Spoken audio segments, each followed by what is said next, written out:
నమస్తే రమగారు. నమస్తే జయ. రమగారు, ఏదైనా సిరీస్ స్టార్ట్ చేద్దామా? చిన్న సిరీస్ చెప్తాం. మనం బాగ్దాద్ కథలు చెప్తున్నాం కదా, అలాంటి దాంట్లో మాయావర్తకుడి కథ చెప్తాం.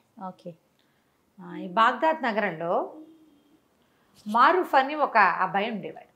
మారూఫ్ ఇతను ఏంటంటే పాత చెప్పులు రిపేర్ చేసేవాడు. కొంచెం తొందరగానే పెళ్ళయింది. ఏదో చెప్పులు రిపేర్ చేస్తే పావలా అర్థం వస్తుంది, ఏమిటో వచ్చి పడిపోతుంది. వ్యాపారం కాదు, పని. అంతే. పని చేసేవాడికి పని వచ్చితేనే డబ్బు వస్తుంది. ఎప్పుడైనా అంతే కదా, ఏ కాలమైనా అంతేను.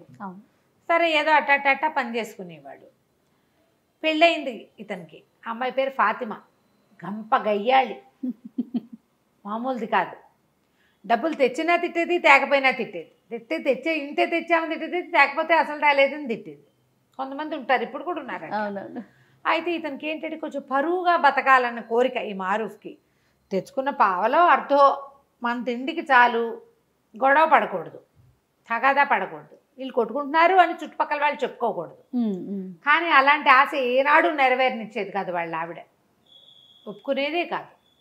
సరే, ఒకనాడు ఏమైంది, ఏదో పని చేసుకోవడానికి బయటకు వెళ్తుంటే రొట్టెలు అమ్ముతారు ఆ ఊళ్ళో, బన్నులు లాంటివి అనమాట. నువ్వు ఏం తెస్తావో ఏం తేవో నాకు తెలీదు, సాయంత్రం వచ్చేటప్పుడు బాగా తేనె పోయించి తీపి రొట్టె పట్టుకురా అని చెప్పింది. బన్నులో తేనె పోసిస్తారు.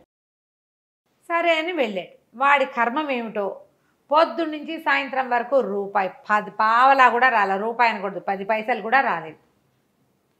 ఎవరి వాకిట్లోనో కూర్చుంటే వాళ్ళు ఏదో కాస్త మధ్యాహ్నం ఓ చపాతీ ఏదో ఇచ్చారు, అది తినేసాడు. పెళ్ళామేమి కట్టివల. సాయంత్రం దాకా అయ్యింది, ఏమీ లేదు. చపాతీ తిన్నాడు కాబట్టి ఆగింది ప్రాణం. ఏం చేయాలో తెలియలే. ఇంటికి వచ్చే దారిలో ఆ రొట్టెల దుకాణం కనపడింది. ఆ దుకాణాన్ని చూసేసరికి వీడి కళ్ళలో నీళ్ళు రావటం మొదలుపెట్టి, ఇప్పుడు ఇంటికి వెళ్తే అది ఏం గోల్ చేస్తుందో, చుట్టుపక్కల వాళ్ళ పెళ్ళానికి రొట్టె కూడా కొనిపెట్టలేడంటే ఎంత పరువు తక్కువ అని కాస్త బికమహం వేసుకుని ఆ చెట్టు దగ్గర నుంచున్నాడు. నుంచుంటే కంట్లో నుంచి నీళ్ళు వస్తున్నాయి వాడికి దుఃఖంతో. పరువుగా బతుకుతామంటే ఒక్కరోజు పరువైన రోజు లేదే బతుకులో. ఇలా చింతిస్తుంటే ఆ దుకాణం యజమాని ఏదో గిన్నెతో నీళ్ళు తీసుకొచ్చి చెట్టు దగ్గర పోయటానికి వచ్చి చూశాడు. ఎరా మారూఫ్, ఏంట్రా సంగతి అన్నాడు. అన్నాక ఏమరా అలా ఏడుపు మూతి పెట్టుకున్నావు అనేసరికల్లా, ఏం చేయనన్నా, ఒక్క పావలా గిట్టుబాటు కాలేదు ఇవాళ. మధ్యాహ్నం ఆ ఫలానా వాళ్ళు ఎవరో ఒక చపాతీ పెట్టారు, తిన్నాను. మా ఆవిడ ఇంట్లో ఏం చేస్తుందో నాకు తెలియదు, బాగా తేనె పోయించి రొట్టెదే మంది, పావలా అయినా వస్తే నీకు ఇచ్చి తీసుకుందును, 10 పైసలు కూడా రాలేదన్నా ఈ పూట. ఇంటికి వెళ్ళాక అది ఏం గోల్ చేస్తుందోనండి భయంతో ఇక్కడే నుంచున్నాను అనేసరికలు అన్నాడు. వాళ్ళకంతే రేపు ఇద్దుగాని లేరా అన్నాడు దుకాణం యజమాని. దాదా రొట్టెలు ఉన్నాయి లేరా, నేను ఇస్తాగా నీకో రొట్టె అని లోపల తీసుకుపోయి ఇతనికి తీర్చడానికి ఏదో ఇంత నలకంత పెట్టి ఇంత రొట్టె తీశాడు బన్ను. అయితే ఏమైంది, తేనె అయిపోయింది దుకాణంలో. తేనె అయిపోయింది. మేము పంచదార పాకం వేస్తున్నాను రా, మా దుకాణాలు అందరూ తినేస్తారు, ఎవరు ఏమనరు, మీ ఆవిడ కూడా పాకం పోసిస్తానని పల్చటి పంచదార పాకాన్ని ఆ రొట్టె నిండా పోసి ఆ పంచదార రొట్టె పుచ్చుకుని మారూఫ్ ఇంటికి వచ్చాడు. ఫాతిమా వాకిట్లో రెడీగా ఉంది. ఏం చేసుకొచ్చావు అని అరిచింది. తెచ్చానే రొట్టె అన్నాడు. ఆ రొట్టె తీసుకుంది ఆవిడ స్పీడ్గా. మొగుడు పొద్దు నుంచి తిరిగి వచ్చాడు. వీడికి అన్నం సున్నం మంచినీళ్ళు కాళ్ళు కదుకోవడం ఏమీ లేవు. అది తీసుకోవడం అంటే అది ఓపెన్ చేయంగానే అరిచొచ్చినాడా, నువ్వు ఇంటి పిచ్చివి తెస్తావా అన్నది. అనేసరికి పిచ్చిదేంటి, మంచి రొట్టె, అక్కడ ఫలానా కొట్టు, నీకు తెలుసు కదా, మీ మేనమామకి తోడలుడు కొడుకు, వాడిదే కొట్టను. వాడు కొట్టయితే ఏంటి, నేను తేనె రొట్టె తెమ్మన్నాను, పంచదార పాకం పోసి తెచ్చావు అని మొదలుపెట్టింది. మీ నాన్న అంతే, మీ తాత అంతే, మీ ముత్తాత అంతే, మీ వంశమే అంతా ఇట్లా దిక్కుమాల సంబంధం చేశారు, ఎందుకు కొరగావు, తేనె రొట్టె తేలేవు పెళ్ళానికి అని తిట్టడం మొదలుపెట్టింది. అక్కడి నుంచి కాదు, వీళ్ళు ఇంట్లో చుట్టుపక్కల వాళ్ళంతా చేరారు. ఏమిటి అన్నారు. అనేసి అన్నాక ఒకళ్ళిద్దరు అన్నారు, ఏమొచ్చిందే మాయరోగం, రెండు ఒకటే కదా, ఏం పెద్ద తేడా ఉంటుంది, ఆ తేనైతే ఏమిటి పంచదార పాకం అయితే ఏంటంటే నాకు అక్కర్లేదని రొట్టె ముక్కలు చేసి అక్కడ పడేసింది. అంతది. ఇక ఇంకా గొడవ ఆడుతూనే ఉంది. వాళ్ళు మామూలుగా గొడవలు మొదలయ్యేసరికి మనమే ఏం చేస్తాం, అమావాస్య నాడు అట్టేసావా, పున్నన్నాడు పాపేసావా అని అడుగుతుంటాం. ఎక్కడికో వెళ్తాం. మన పెళ్ళైన రోజున, మన పెళ్ళప్పుడు మీ అమ్మ, మీ నాన్న, మీ చెల్లి, మీ అక్క, నువ్వు ఇలాగే తెగ తిట్టిపోసేసి మొగుడిని ఒక ముట్టికాయ కొట్టింది. బతిమలాడాడు, బాగుంటుంది రొట్టె, తినవే అంటే ఏం చేస్తాడు వీడి, పొద్దున ఎప్పుడో తిన్న చపాతి ఆవిడ వండుకు తినేసింది. సాయంకాలం స్వీట్ కోసం ఇది దెమ్మంది. ఓహో. ఇక అక్కడ కూర్చొని మెల్లిగా రొట్టె ముక్కలు 4 నోట వేసుకున్నాడు. అయిపోయి అక్కడి నుంచి తెగ తిట్టిందా. మొగుడు మళ్ళీ ఇంకో మొట్టికాయ కొట్టడానికి వచ్చింది. అతను ఒక తోపు తోసాడు. తోపు తోసేసరికి ఇంకేముంది మొగుడు నన్ను చంపేస్తున్నాడని కేకలు పెట్టింది. పెట్టేసరికి చుట్టుపక్కల వాళ్ళంతా మళ్ళీ చేరారు. ఆ అమ్మాయిని కేకలేశారు, వీడిని కేకలు. ఏం కొట్లాటాలు రా, ఇంత కొట్లాడుకుంటే ఎట్లా, ఈ పట్టు విడుపు లేదు మీకు అని కేకలేశారు. ఈ అమ్మాయి ఏం చేసింది, నేను సొంటి పట్టేసుకుంటా, ఆ పట్టేసుకుంటా, ఈ పట్టేసుకుంటా అని చెప్పింది. అసలు దానికి దెబ్బలే తగల, తోసాడు అంతే. అదే 2 మొట్టికాయలు కొట్టింది. 2 మొట్టికాయలు చెప్పాం కదా. అక్కడి నుంచి ఏమైంది, తెల్లారేసరికల్లా పెళ్ళాం ఇంట్లో కనపడలేదు. ఏం చేస్తుందో అనుకున్నాడు. కొంచెం ఆవిడ ఆ పని ఈ పని చేసుకుని సామాన్లన్నీ సరి చేసుకుని మళ్ళీ చెప్పులు రిపేర్కి వెళ్ళాలి కదా. ఆ రిపేర్ సామాన్ల బ్యాగ్ సవరించుకుని వీడు బయటికి వెళ్ళబోతుంటే 2 సైనికులు వచ్చారు. ఈ సైనికులు అన్నారు, పద కాజీ గారు నిన్ను పిలుస్తున్నారు, మీ ఆవిడ నీ మీద రిపోర్టు తెచ్చిందన్నారు. వీళ్ళిద్దరూ ప్రభుత్వాధికారులు, ప్రభుత్వపు సైనికులు. వీళ్ళు మోసపోయారు అక్కడికి. కాజీ గారి దగ్గరికి వెళ్ళేసరికల్లా వాడు, ఎరా పాపిష్టివాడా, దేవుడిచ్చిన పెళ్ళాన్ని జాగ్రత్తగా చూసుకోవడం రాదు, దీన్ని చేయి విరగొట్టి పళ్ళాలు కొడతావా అన్నాడు.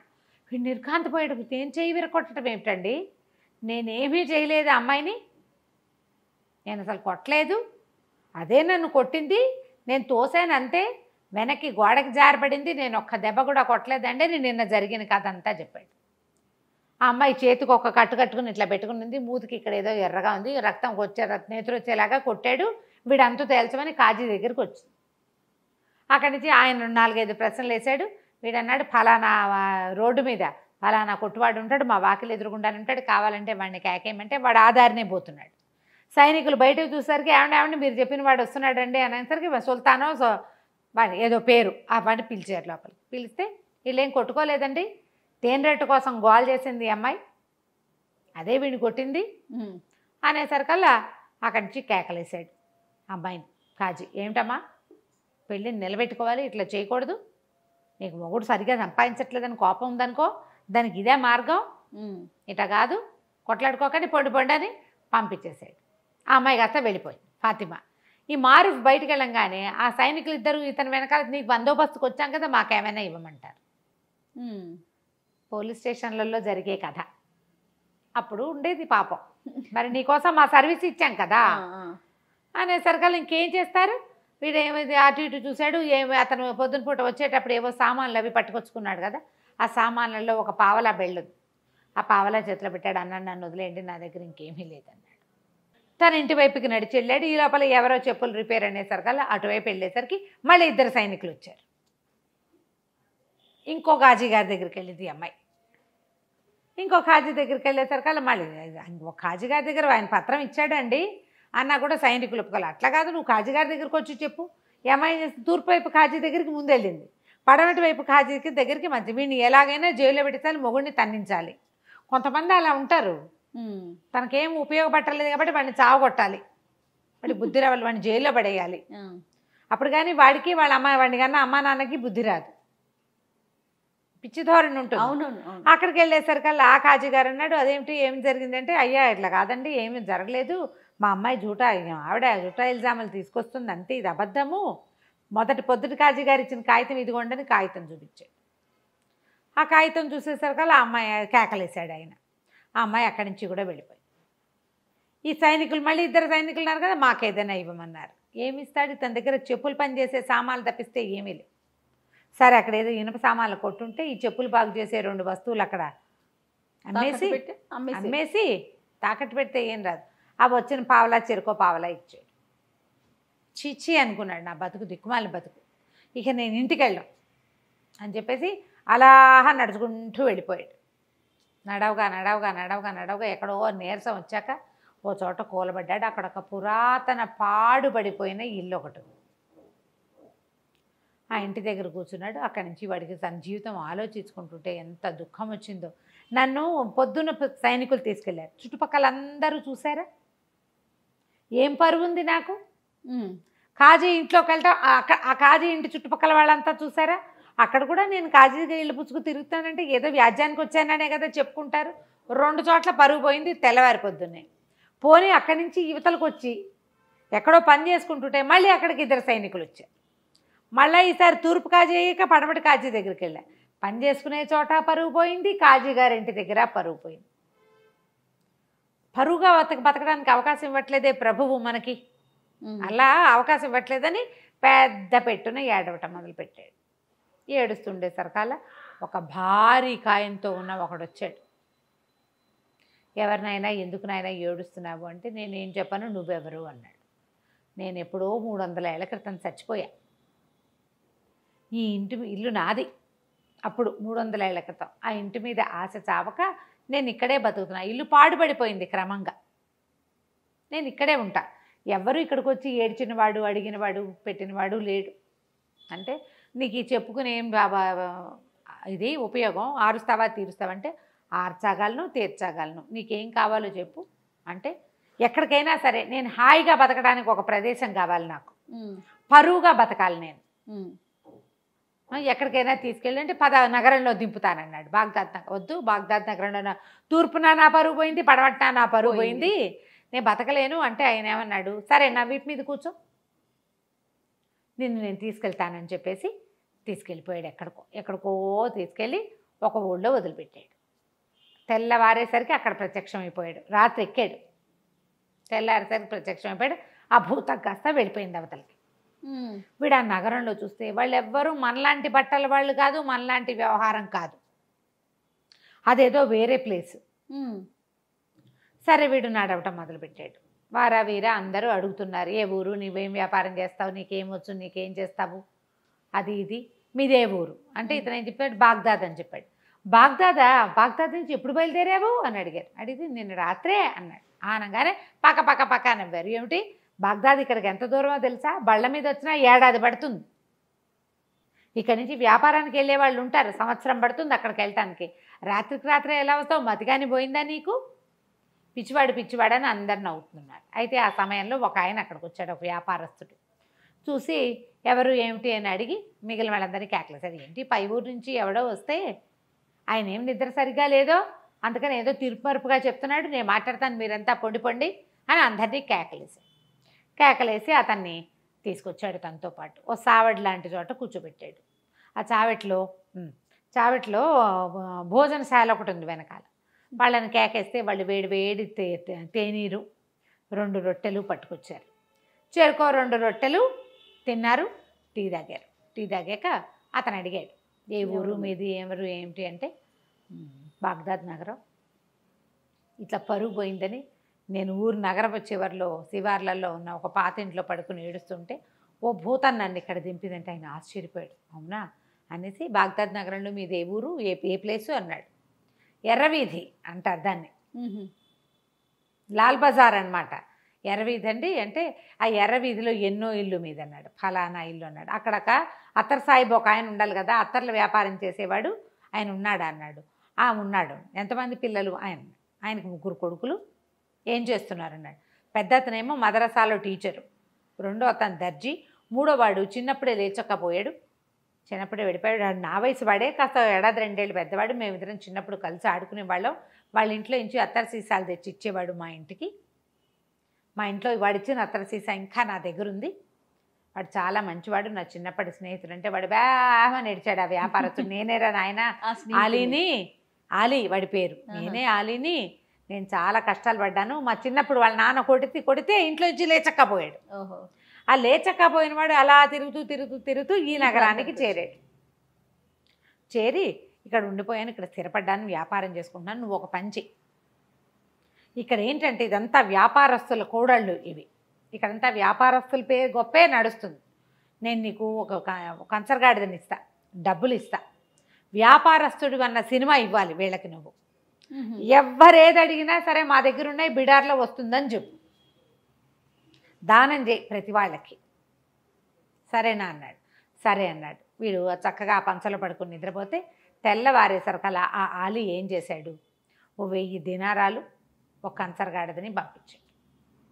ఇతను ఏం చేశాడు, డబ్బులతోటి చక్కగా అక్కడ బజార్లో బట్టలు కొనుక్కుని చక్కటి బట్టలు వేసుకుని, కుర్రాడు కదా ఇతను, బాగున్నాడు, స్ట్రాంగ్గా ఉన్నాడు. అక్కడి నుంచి 1000 దినారాల సంచులు వేసుకుని కంచరగాడి దెక్కి వ్యాపారస్తుల కూడళ్లలోకి వచ్చాడు. చక్కగా దగదగామానంగా మంచి బట్టలు వేసుకుని ఉన్నవాడిని చూసేసరికల్లా ఎవరు అక్కడ ఏంటంటే ఇలా కొత్తగా పై ఊళ్ళ నుంచి వచ్చిన వాళ్ళ వేషం తెలిసిపోతుంది, మొహము భాష కూడా. మీ దగ్గర ఏమున్నాయి వస్తువులు అని, వస్తువులు కొనుక్కోవటం కోసం అనమాట. మీ దగ్గర ఏమున్నాయి, అవి ఉన్నాయా, ఇవి ఉన్నాయా, మీకు పట్టు వస్త్రాలు ఉన్నాయా, మీ దగ్గర సుగంధ ద్రవ్యాలు ఉన్నాయా, అక్కడి నుంచి ఏమో ఇవి ఉంటాయి కదా మన మిరియాలు, అవి స్పైసెస్ అవి ఉన్నాయా, ఇవి ఉన్నాయి. ఓహో బేళ్ళు ఉన్నాయి, కొల్లలు ఉన్నాయి నా దగ్గర, అవి ఉన్నాయి నా దగ్గర, ఇవి ఉన్నాయని చెప్పాడు. వాళ్ళు ఏది అడిగితే అది ఉందంటాడు. అక్కడి నుంచి ఒక ముష్టివాడు ఎవడో వస్తే ఇట్లా బ్యాగులో చేయి పెట్టి ఒక గుప్పెడు డబ్బులు తీసి ఇచ్చాడు. వీళ్ళు ఆశ్చర్యపోయి పెడుతుంపదేగా భలే ఇస్తున్నాడే అని ఆశ్చర్యపోయారు. అక్కడి నుంచి మసీదు వేళ అయింది. మధ్యాహ్నం ప్రార్థన సమయం అవుతుంది కదా. ప్రార్థనా సమయంలో ఏం చేశారు, అందరూ ప్రార్థనకు రండి హుజూర్ మీరు కూడా అని ఈయన కూడా తీసుకుపోయారు. లోపలికి వెళ్ళి ప్రార్థన చేసిన తర్వాత ఈ సంచులో చేయి పెడతాడు. ఓ గుప్పెడిటు ఓ గుప్పెడిటు ఓ గుప్పెడిటు ఓ గుప్పెడిటు చెప్పని దానం చేసేస్తున్నాడు. ఆశ్చర్యపోయారు. సరే భోజనశాలకు తీసుకుపోయారు. ఇవాళ భోజనం నా ఖర్చు అని అందరికీ భోజనం 100 దీనారాలు పెట్టి భోజనం పెట్టించేశాడు. చాలా ఆశ్చర్యపోయారు. ఆశ్చర్యపోయి ఎప్పుడు వస్తుంది మీ బిడారు ఏమిటంటే, వస్తుంది, నేను ముందు వచ్చేసాను, చాలా సామాన్లు ఉన్నాయి, 500కి పైగా గాడిదలు, అవన్నీ రావాలి. బిడారు వచ్చాక మీకు ఎవరికి ఏది అంటే వ్యాపారస్తులు బిడారంటే రావాలి కదా, ఒక సమూహంగా కొన్ని వందల బళ్ళు కలిసి వస్తాయి. నేను తొందరగా వచ్చేసాను, అవన్నీ ఏర్పరిచి నేను వచ్చేసాను అన్నాడు. అక్కడి నుంచి దానం అన్నాయి. ఇక్కడ చాలామంది ఉన్నారు బిచ్చగళ్ళు. ఈ లోపల ఒక ముసలి బిచ్చగత్తకి దానం చేస్తే ఆ బిచ్చగత్త పోయి ఎవరికో చెప్పింది. ఓ 25 మంది వచ్చారు. వాళ్ళందరినీ చూస్తారు కదా, అయ్యయ్యో సమయానికి డబ్బులు లేవే, నేను బిడార్లో ఉండిపోయిందంతా, నేను 1000-1200 తెచ్చాను అంతే అనగానే వ్యాపారస్తులను దాందేముందండి మీకు కావాలంటే అప్పు పెడతాం మేము అని చెప్పేసి తలా ఒక 1000 దీనారాలు అప్పిచ్చారు. ఓహో, ఈయనకి బిడార్ వస్తుంది కదా, ఆ బిడార్లో సరుకు వచ్చినప్పుడు తీసుకుంటాము. ఇక అక్కడి నుంచి దానాలు దానాలు దానాలు చేసేయటం మొదలుపెట్టాడు విపరీతంగా. ఎవరేవిస్తే డబ్బు ఇచ్చారంటే ఎవరో ఒకళ్ళకి ముష్టి వాళ్ళకి ఇచ్చేస్తాడు. ప్రజలు వీళ్ళంతా ఆశ్చర్యపోతున్నారు. క్రమంగా రోజులు గడిచే కొద్దికి ఆ బిడార్ వచ్చే జాడలేదు, వీడికేమో అప్పు పెరిగిపోతుంది. డబ్బులు అయిపోయినా ఇవ్వండి అంటాడు. వాడికి పరువుగా ఉండాలి, వాడి కోరిక అది. పరువు అంటే దాన ధర్మాలు అలాంటివి చేస్తూ ఉండాలి. బా ఎంత గొప్ప అనుకోవాలి, తన సొమ్ము కాదు మళ్ళీ. అలాగే చేశాడు. చేయగా చేయగా చేయగా చేయగా చేయగా రోజులు గడిచేసరికి వ్యాపారస్తులకు భయం పట్టుకుంది. 60,000 దినారాలు అప్పు పడ్డాడు వాడు. వాడు మాత్రం హుందాగానే ఉన్నాడు. హుందాతనానికి ఏమీ లోట్లేదు. అది వచ్చాక ఇస్తాను అంటాడు. అయితే అందరూ అలీకి చెప్పారు, నువ్వు నీ పరిచయస్తుడని చెప్పావు, నీ పరిచయస్తుడన్నావు, మరి ఇతనేమో ఇట్లా అప్పులు పెట్టేసేసాడు అనేసరికల్ అతను పరిగెత్తుకుంటూ వచ్చాడు. అలీ, ఓరి నీ దానాలు మండ, నీ గొప్ప పాడుగాను ఇట్లా చేసావేమిట్రా నాయనా, ఈ అప్పంతా ఎట్లా తీరుస్తావు, ఇంత అప్పు ఎట్లా కుదురుతుంది, ఇది చాలా పొరపాటు, ఏదో ఒకటి చేసి తప్పించుకో ఇక్కడి నుంచి. ఇప్పుడు అలీ చెప్పలేడు, ఎందుకంటే ఇతను చాలా గొప్పవాడని, తను చాలా అద్భుతమైన వ్యక్తి అని మొదట్లో వాళ్ళందరికీ చెప్పాడు కదా. అతని భరోసా మీద వీళ్ళు అప్పిచ్చారు. ఇప్పుడు భరోసా పోయింది, వీడి గొప్పతనం అవుతుందో లేదో తెలీదు. దాంతో చాలా భయం పట్టుకుంది వాడికి. అలీకి చెప్తే సరే ఇతనేమన్నాడు, ఏం పర్వాలేదు, ఏదైతే అది అవుతుందో చూసుకుందామన్నాడు. ఏం చేశాడో చూద్దాం మనం మళ్ళీ. ఓకే, కానీ వాడి ధైర్యానికి చూడండి. కొంతమంది ఉంటారు కదా రమ్మగారు, అసలు ఆలోచించారు. అదే మరి. రైట్, నెక్స్ట్ ఎపిసోడ్ చూద్దాం మరి. అలాగే, నమస్తే అండి. నమస్తే.